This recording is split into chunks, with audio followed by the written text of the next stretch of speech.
The assisted dying bill returned to Parliament today for the first Commons debate on the legislation since November. The bill proposes that adults in England and Wales who are terminally ill, mentally competent and are expected to have at most 6 months left to live should have the option to end their lives. But the bill looks very different now to how it did a few months ago. And Paul Brand, our UK editor, joins me now from Westminster. Paul, the legislation was first voted on last November, but there's been a lot going on in the background since then, hasn't there? Yeah, there was a majority of 55 when it was voted through at what's known as second reading last November. And then the bill went into this intense phase of scrutiny, what's known as committee stage, where a committee of about 20 MPs analysed the bill line by line. And it was heavily amended. It does look very different today to the bill that was put before MPs last November. Most specifically has been this big amendment to the sign-off required for an assisted death. So it still requires 2 doctors, but originally it was also going to have the sign-off of a High Court judge. That caused some consternation. The judicial system said they probably wouldn't be able to staff that kind of level of sign-off. And so Kim Leadbeater changed the bill to instead replace that sign-off with an expert panel. There'll still be a legal expert on there. There'll be a psychiatrist and a social worker. But there has obviously, as ever with these kind of bills, been debate about whether or not that is the right measure, whether that big change means that the original bill wasn't fit for purpose and that maybe the bill is starting to fall apart. So today's debate was really interesting to try and see whether MPs had shown any signs of changing their minds on it. And what was the tone of the debate? What sort of concerns were raised? It was actually very similar to November. So despite what I've just been saying about the fact that the bill has been heavily amended since then, I think what we saw from today's debate looked like much of a carbon copy of the debate that we had in November.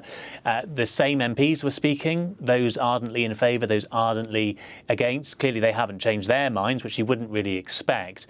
And then I think there is a sort of crowd of MPs in the middle, some of whom have changed their minds. We're talking about relatively small numbers, I think, at this stage, who've perhaps looked at the detail of the bill and started to change their minds. We didn't really hear from them today, though. It was mostly, as I say, from the ardent supporters and opponents who made the same impassioned, often quite emotive arguments for or against this bill as we saw last November. There were some quite tearful moments and some quite angry moments, actually, from some of them. For example, about a letter that the campaigner Esther Ranson had written to MPs saying they should back the bill and that they should be transparent about any religious views that they have. Some opponents say that that was disrespectful to those who have a whole range of disagreements with the bill, not just religious concerns.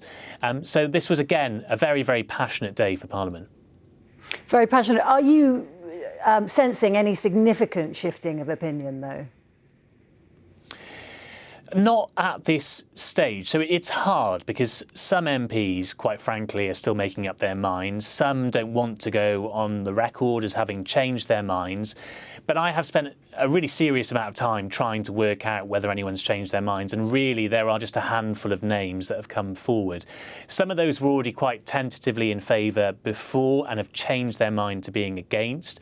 Some of them abstained last time and have changed now to say that they're going to vote no. There are a handful, probably less than a handful really, maybe sort of 2 or 3, who've gone from saying no to saying yes. Plus we've got the new Reform UK MP, Sarah Pochin, who's come out and said that since she's started in Parliament, she will now be voting for the bill. So once you add it all up, there's not a really big uniform movement in one direction or another. The only caveat I would add to that is that this debate is going to go on for another month or so, and it may well be that lots of MPs just haven't really forced themselves yet to sit down and make that final decision. Of course. And in terms of the amendments that were being voted on today, you were talking there about the changing in who gets to sign this off. What else was voted on? The other main thing that was voted on was allowing all professionals to be able to opt out of being involved in an assisted death, predominantly, of course, healthcare professionals, but also the social workers, the psychiatrists I was talking about earlier.